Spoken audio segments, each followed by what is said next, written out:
नमस्ते, welcome to heat happy energy अमोर थारो। तो आज हम जो रीडिंग कर रहे हैं उसमें हम देखेंगे कि आप क्या सोचते हैं, कि इंसान आपके बारे में क्या फील करते हैं, क्या सोचते हैं और एक्चुअली वो क्या सोचते हैं। तो पहली एनर्जी है पेज ऑफ सॉर्ड्स कि देखिए आपको लगता है कि ये इंसान आपके बारे में सोचते तो हैं, बट देन उस सोच में एक इमेच्योर बिहेवियर है। जैसे क्लैरिटी नहीं है उनके थॉट्स में, सारा दिन शायद आप पे नजर रखे हुए हैं, हर समय आपको स्पाई कर रहे हैं। आपको लगता है कि क्यूरियस तो है पर इमोशनली स्टेबल नहीं है आपको। अम, जैसे अगर आप उसको देखें, यहाँ पे खड़े हुए ऊपर चढ़ के तो बुक्स के खड़ा हो गया है और देखने की कोशिश कर रहा है। पर ये जो है यहाँ पे, आई डोंट रिमेम्बर इस प्लांट क्या कहते हैं इस पौधे को, पर उसके जो लीव्स हैं वो झड़ रहे हैं, तो मतलब वो स्टेबिलिटी नहीं है कहीं वहां पे। तो जैसे आपको समझना चाहते हैं पर डेप्थ तक जाने से थोड़ा डरते हैं। किताबें तो बहुत सारी रखी हैं पढ़ने के लिए, पर उनके ऊपर चढ़ के खड़े हो गए, पढ़ नहीं रहे हैं उस तरह की एनर्जी है। तो आपको लगता है कि इंटरेस्टेड हैं पर मेंटली शायद स्कैटर्ड हैं, क्लैरिटी नहीं है दिमाग में। अम, जो आपको लगता है उनकी लाइफ में क्या चल रहा है, किंग ऑफ पेंटिकल्स। देखिए आपको लगता है ये अपनी लाइफ में एकदम सॉर्टेड हैं, बहुत स्टेबल हैं। उनकी लाइफ बिल्कुल स्टेबल चल रही है, काम, रिस्पॉन्सिबिलिटी, मनी, रूटीन, स्ट्रक्चर, जैसे उन्होंने अपनी लाइफ को बिल्कुल कंट्रोल में रखा हुआ है, कोई इश्यूज ही नहीं है उनकी लाइफ में, एकदम स्टेबलाइज्ड है। अम, और आप सोचते हैं कि उनकी प्रायोरिटी प्रैक्टिकल लाइफ है, इमोशंस नहीं है उनके लिए। पैसे, स्टेटस, स्टेबिलिटी, वो सब बेसिकली मैटर करती हैं, वो एक बहुत ज़्यादा बड़ा फोकस है। आपको लगता है वो सेटल्ड है, बिजी है और इमोशनली अनअवेलेबल बाय चॉइस है। ऐसा नहीं है कि उनके पास चॉइस नहीं है अवेलेबल होने की, पर वो चूज कर रहे हैं इमोशनली अनअवेलेबल होना। नेक्स्ट एनर्जी में दो कार्ड्स बाहर आए थे, पेज ऑफ पेंटिकल्स और टेन ऑफ पेंटिकल्स। देखिए आपको लगता है कि उनके मन में एक लॉन्ग टर्म थॉट जरूर है, टेन ऑफ पेंटिकल्स की एनर्जी है, लेकिन बहुत ज्यादा स्लो है वो, मतलब कोई उस चीज पे एक्शन लेने को तैयार नहीं है, एकदम सेफ खेलना चाहते हैं, बहुत स्लो चलना चाहते हैं, बिना किसी रिस्क के अप्रोच करना चाहते हैं इस सिचुएशन को। जैसे पोटेंशियल तो देखते हैं स्टेबिलिटी का, फ्यूचर का, एक में भी सपने हैं कि एक साथ घर बसाएं, उस तरह की।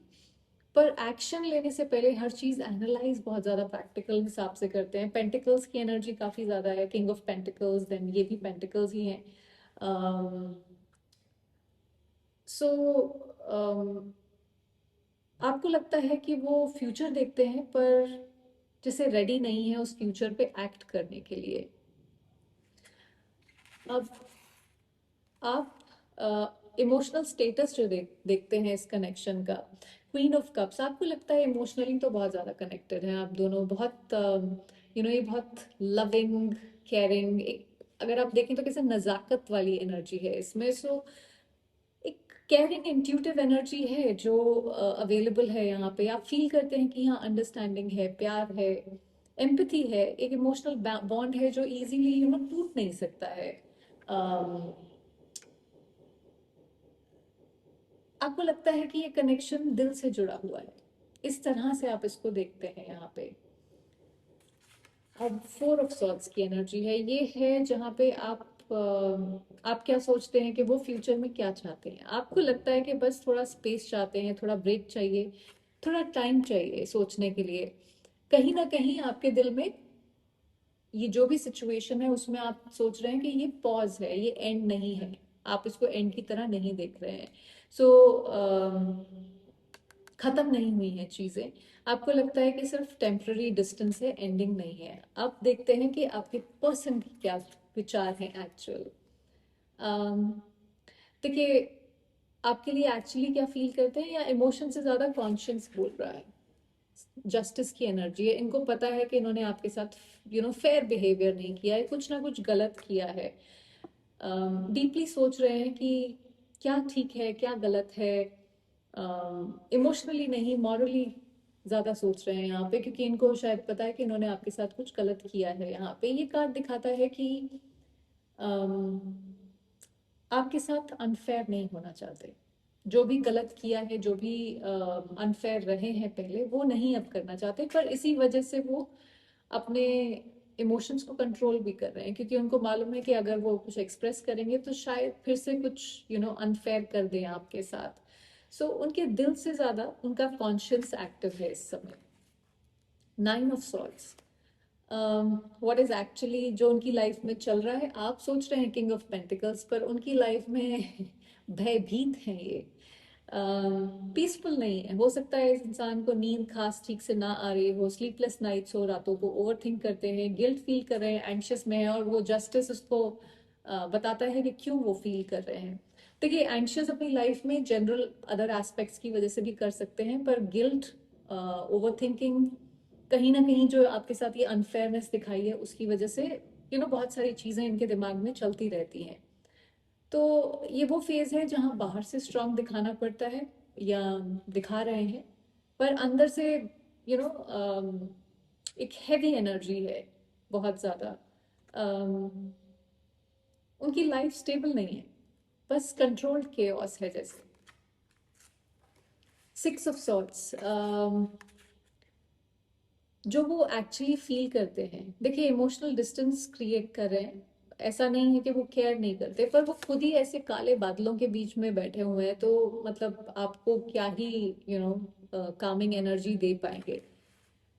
उन्हें लगता है कि डिस्टेंस से क्लैरिटी मिलेगी, जब ये बादल छट जाएंगे तभी तो क्लैरिटी आएगी ना। या ये काले बादल बरस जाएंगे तभी सफेद बादल होंगे, तो तब क्लैरिटी दिखेगी कहीं ना कहीं। तो ये अवॉइडेंस नहीं है, एक सेल्फ प्रेजर्वेशन है कहीं ना कहीं। दूर शायद जा रहे हैं ताकि समझ सके कि उनके लिए क्या अच्छा है और आपके लिए क्या अच्छा है। एम्परर की एनर्जी है, उनका ट्रू इमोशनल स्टेटस इस कनेक्शन में, देखिए कनेक्शन पावर, कंट्रोल और बाउंड्रीज के इर्द गिर्द घूम रहा है, एटलीस्ट इस समय कंट्रोल में रहना चाहते हैं अपने इमोशंस पर, सिचुएशंस पर, आउटकम पर। अगर आप देखें तो ये हर चीज को जैसे अपने हाथ में पकड़ के रखा हुआ है, कुछ भी छोड़ने को तैयार नहीं है। इमोशंस है पर उससे ज्यादा कंट्रोल की नीड है। ये कनेक्शन दिल से ज्यादा ईगो और स्ट्रक्चर से चल रहा है, एटलीस्ट इस समय के लिए। वो बिल्कुल भी इमोशनली एक्सप्रेस नहीं करना चाहते इस समय कुछ भी।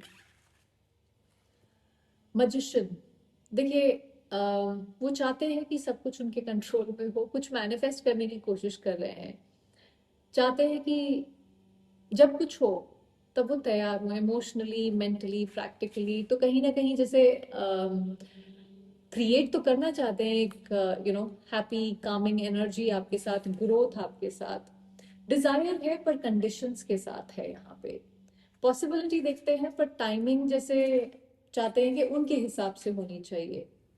नाइट ऑफ वॉन्ट्स, देखिए ये अब आपकी बारी आती है यहाँ पे। ये कार्ड कह रहा है कि अपनी एनर्जी को रोक के मत रखो एक जगह। अगर आप देखें तो ये कैसे घोड़ा कूद फांद के जा रहा है यहाँ पे। तो अपनी लाइफ को पॉज में मत डालिए किसी और के इनडिसीजन के लिए। आपका पैशन, आपकी ग्रोथ, आपकी लाइफ, ये सब कहीं ना कहीं अफेक्ट होता है जब आप किसी और के इनडिसीजन पे अपनी लाइफ को रोक देते हैं। सो अपनी लाइफ में आगे कॉन्फिडेंस के साथ बढ़िए, वेट मत करिए किसी और की क्लैरिटी देने का। और जो आपको आपके साथ लाइफ क्रिएट करना चाहता है, ये मजिशियन की एनर्जी चाहता है, उसको एफर्ट तो डालना पड़ेगा।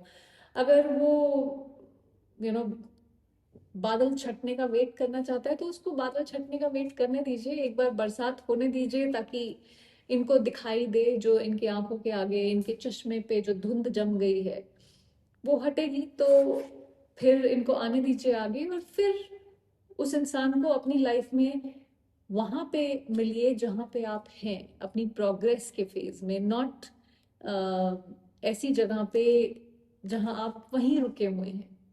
सो आप आगे बढ़ते रहिए और इस इंसान को थोड़ा भागने दीजिए, इसको भागने की जरूरत है। ये हर समय यहाँ पे भी देखिए एंकर लटका के बैठे हुए हैं। सो आई होप इससे आपको कुछ क्लैरिटी मिली हो। Thank you for watching.